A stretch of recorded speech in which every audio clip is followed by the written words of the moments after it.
For nearly 8 decades, my name has been Eleanor, and my life's canvas has been painted with hues of dedication and love. As the steadfast cornerstone of my household, I've woven threads of warmth and comfort into the very fabric of our home. My husband Richard and I have always sought solace in the simple pleasures, cherishing quiet moments away from the chaotic pulse of city life. But as our twilight years approached, an unexpected storm threatened the sanctuary we had so carefully nurtured.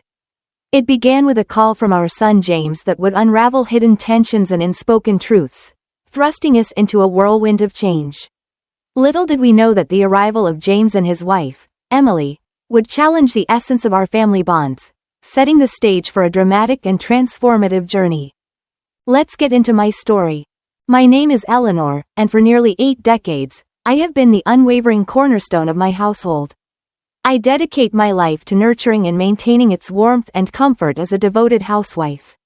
Over the years, my husband Richard and I have found solace in the simple pleasures of life, cherishing moments of respite away from the chaotic hustle and bustle of city living. Our son, James, embarked on his journey of matrimony 4 years ago, exchanging vows with the charming Emily and relocating to her hometown. This significant milestone in James's life marked a new chapter for our family that promised joy and inevitable adjustments. Little did we anticipate the complexities that would emerge in the wake of this union. As Richard and I sat down to discuss our retirement plans, our tranquil reverie was interrupted by an unexpected message from James requesting to visit us for a week. Though seemingly innocuous, it sparked a whirlwind of apprehension within us. James's visits had become infrequent, and the strange dynamics between our families cast a shadow over his sudden desire to reconnect. The tension stemmed not from the conventional trope of a meddling mother-in-law but rather from the subtle nuances of discomfort perpetuated by Emily herself. Her demeanor often veered towards coldness, and her words carried an underlying weight that left us uneasy. The thought of navigating these unspoken tensions during James and Emily's impending visit filled me with trepidation. When the day of their arrival finally came, the air was thick with anticipation, and exchanges were kept to a minimum. It was evident that a weighty conversation loomed on the horizon, and as James began to speak, I braced myself for the revelation that would follow. What unfolded before us was a tale of unforeseen challenges and unexpected decisions. James confessed to the precarious financial situation plaguing his employment and expressed his desire to forge a new path in life. His words hung in the air, heavy with implications hinting at a deeper rift within his household. As I listened to James's account, I couldn't help but reflect on the choices that had led him to this juncture. His decision to distance himself from us post-marriage suddenly made sense, as did his longing for refuge in Emily's hometown. Yet beneath the surface, I sensed a narrative of familial discord and emotional strain transcending geographical boundaries. Amid James's confession, Emily's voice chimed in, offering a perspective that shed light on the complexities of her struggles. Her candid admission of tension within her family dynamics struck a chord, reminding me of the delicate balance we strive to maintain in our relationships. Richard and I envisioned our twilight years as a serenity and tranquility marked by life's simple pleasures. Our recently renovated home, a labor of love, was a testament to our aspirations for a peaceful existence. Yet, as we confronted the realities of James and Emily's plight, it became increasingly clear that our capacity to provide support, both physically and emotionally, was reaching its limits. In the end, as we grappled with the weight of James and Emily's revelations, one truth remained steadfast.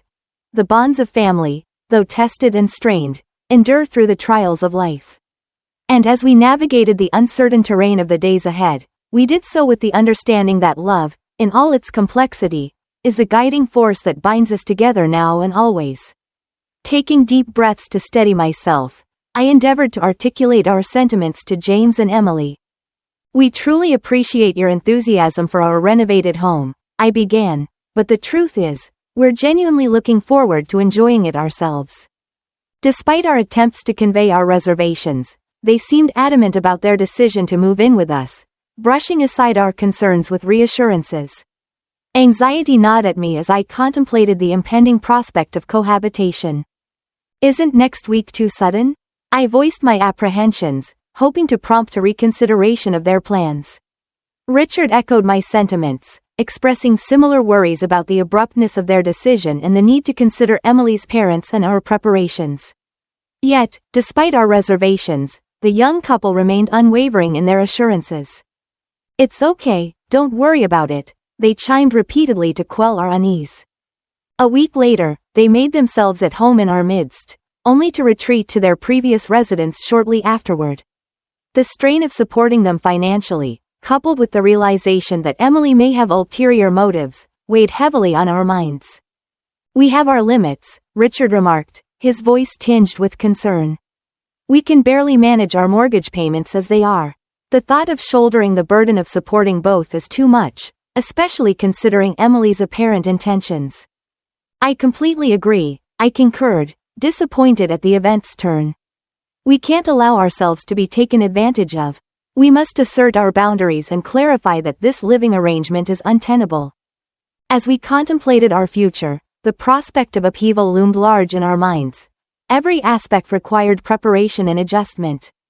"I'm used to feeling a sense of unease at the thought of our peaceful existence being disrupted," I mused. The following day, I mustered the courage to call James, hoping to convey our reluctance to continue with their living arrangement. "Living together is just too hard for us," I explained apologetically. "Your father feels the same way. We hope you understand, and perhaps it's time for you two to find a new path forward." I hoped my words would resonate with him, but his response stunned us. "Actually," he began, his tone betraying a sense of determination, "I've already made the necessary arrangements to move in tomorrow." Despite our protests, it seemed James and Emily were relentless in their decision. As a moving truck echoed through our neighborhood the next day, we watched in resignation as they stepped into our living room, seemingly oblivious to our concerns. "Hello," Emily exclaimed cheerfully, her enthusiasm palpable despite the exhaustion of their journey. "We finally arrived, and I could use a cup of coffee. Eleanor, would you mind making one for me?" As I stood there, grappling with frustration and resignation, I couldn't help but wonder how this first interaction would shape our future together. I responded enthusiastically to Emily's request, eager to accommodate. "The kitchen is just through here," I offered, gesturing towards the back room. "I'll show you where everything is and how to use it. That way, you can whip up anything you like whenever the mood strikes."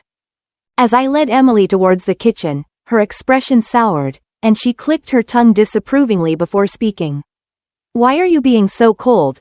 she questioned, her tone laden with accusation. "We've seriously considered our future, even proposing living together. I never imagined I'd have to prepare a simple coffee myself." Her sudden remark caught me off guard, and I struggled to conceal my surprise. It seemed her words belied a lack of appreciation for our hospitality. Her demeanor remained unchanged as she continued. "Living in this house means we can save a lot on expenses, right? Plus, there's the possibility of inheritance in the future. I never imagined we'd be so fortunate." Emily did not contribute to household chores or laundry, instead criticizing me with each glance. Her casual mention of inheritance struck a discordant note, and I couldn't help but feel a sense of unease at her lack of tact. It appeared that James was aware of her attitude yet remained silent. Meanwhile, Richard, having retired, spent most weekdays away from home for a new job, unaware of the dynamics unfolding in his absence. Concerned by my growing fatigue and the strain of managing household responsibilities, he approached me with genuine care. "Eleanor, I'm genuinely concerned about you," he expressed, his voice tinged with worry. "If things become overwhelming, let's work together to find a solution." His words always had a calming effect on me, yet Emily's behavior continued to unsettle me. Her mention of inheritance sparked a realization within me. Living with her would prove to be a challenge not just due to her blunt remarks but a more profound, underlying tension that I couldn't quite place. Despite Emily's watchful gaze and subtle attempts to isolate me from James, I seized every opportunity to communicate directly with him. "If it's shopping, James and I can go," I suggested, hoping for a moment of privacy. "Just let us know what you need, and we'll handle everything. And, of course, we'll handle the expenses." As I watched James's reaction, I couldn't shake my apprehension. Tension seemed to simmer beneath the surface of our seemingly harmonious family dynamic, threatening to disrupt the fragile balance we had sought to maintain. Despite the challenges, I sincerely hoped our bond would endure, but the path ahead appeared increasingly uncertain. Through open communication with James, Emily's demeanor might soften, if only slightly. It had been 8 months since we began cohabiting, and during this time, James appeared to lack urgency in seeking employment, preferring to lounge around the house. "It's time to start considering finding a job," I gently suggested one day, my concern growing with each moment. "Relying solely on us won't be sustainable in the long run. You should think about supporting yourself." Despite my attempts at diplomacy, James and Emily seemed oblivious to the strain their inertia placed on our lives, and each day of their inaction heightened my disappointment and frustration. We dipped into our retirement savings despite still carrying a mortgage on our newly renovated home. It appeared as though James remained indifferent to our predicament. As our circumstances bore down on me, I realized I could no longer endure in silence. I confided in Richard, who had already sensed my growing discontent. "Eleanor, it's time to stop enduring," he advised, his concern palpable. "I plan to have a candid conversation with James tomorrow." After discussing our approach, we decided to address the issue as a family. The following evening, though I braced myself for Emily's potential objections, a sense of resolution settled within me at the thought of finally confronting our situation. As night fell and the family gathered around the table, Richard attempted to broach the topic, but Emily interrupted, requesting a moment to speak. Standing before us, she declared, "Throughout our time here, we've had many feelings. We believe this wonderful house isn't suitable for the two of you." James agrees. Her words hung in the air, laden with an unexpected directive. I realized Emily intended to invite her parents to our renovated home. An atmosphere of tension filled the room as I struggled to comprehend the gravity of her proposal. "Are you truly serious?" I questioned, my voice trembling with a mix of shock and confusion. But Emily remained unfazed, her demeanor haughty as she dismissed our concerns. "We believe you should be grateful for living with us," she retorted, condescending. Stunned into silence, Richard and I exchanged glances, grappling with the weight of Emily's audacious request. Eventually, Richard composed himself enough to address James, his tone firm yet measured. "James, do you understand the implications of this decision?" he inquired, seeking clarity amidst the swirling chaos of emotions. "What do you make of all this?" Richard's earnest inquiry hung in the air, prompting us to await James's response with bated breath. Emily's audacious demand for us to vacate our home left us reeling, desperately seeking insight or validation in James's words. As James pondered his response, a flicker of contemplation crossed his features. Upon reflection, he began tentatively, "There might be some merit to what Emily suggests. Losing my job has been regrettable, and Emily has been holding down the fort admirably. Perhaps it's time for you, Mom and Dad, to embark on a fresh start elsewhere." His unexpected words struck a chord within us, sparking a moment of silent understanding.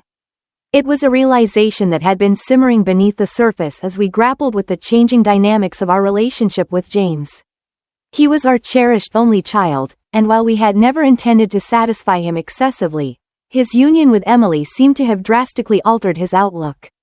As we exchanged glances, a tacit agreement passed between us, acknowledging the need for a new chapter. Yet amidst our contemplation, Emily interjected with a sharp retort. "Why rely on silent communication?" she challenged, her tone laced with disdain. "If you have time for that, you should pack your bags and leave this house." Though her words stung with anger and confusion, I maintained a composed demeanor. Offering a calm smile in response, I replied evenly, "Understood. We won't intrude any further. Whatever unfolds from now on, please don't involve us." Even as I spoke these words, I felt a sense of liberation wash over me. It was a declaration of independence from the tumultuous circumstances that engulfed us, a resolve to chart our path forward.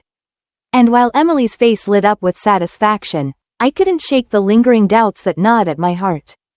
As the day of departure loomed, I grappled with many emotions.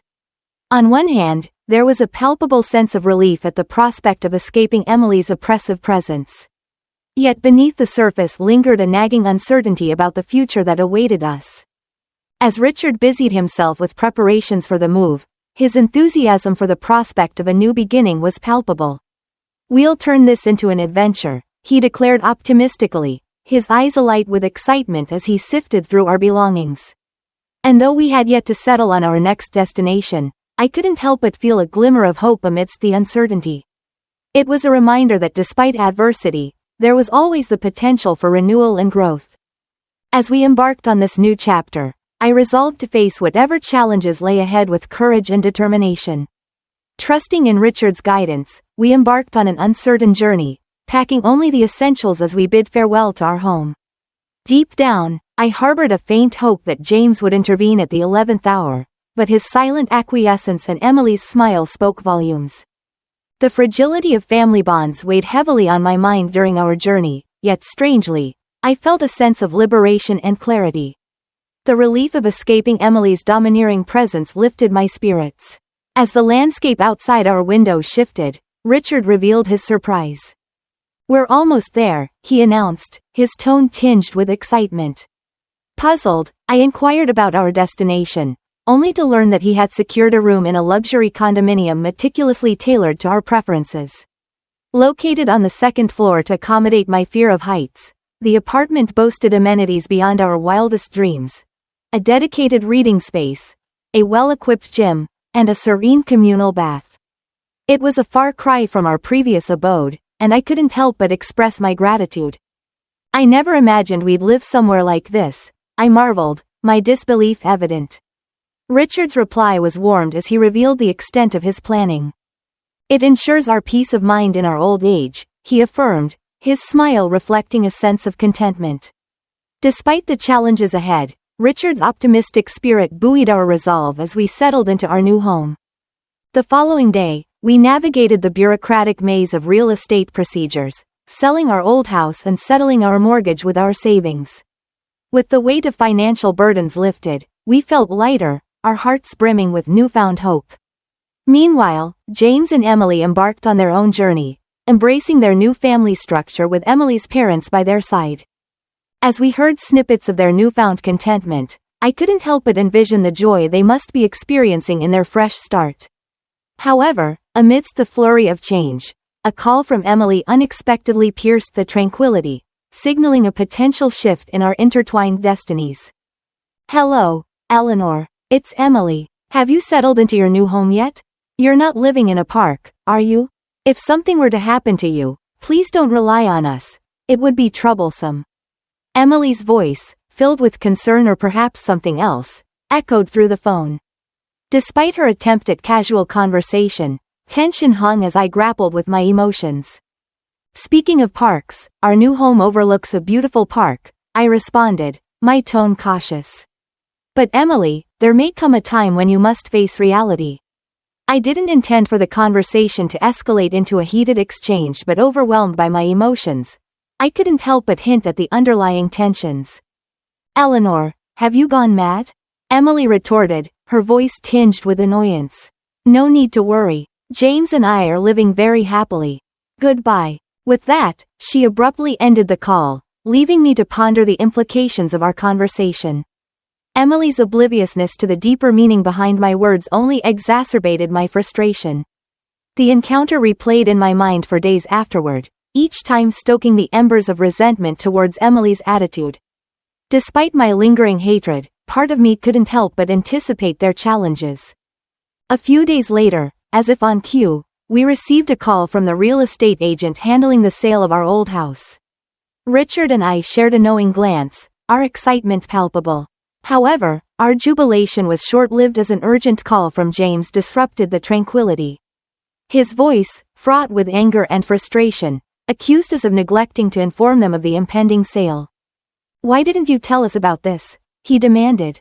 "We didn't hear anything about selling the house. Now we're suddenly receiving an eviction notice from the realtor." James's accusations cut through the air, revealing his inner turmoil.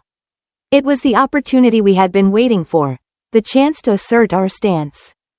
Calmly, Richard began to address James's accusations, unraveling the situation's complexities.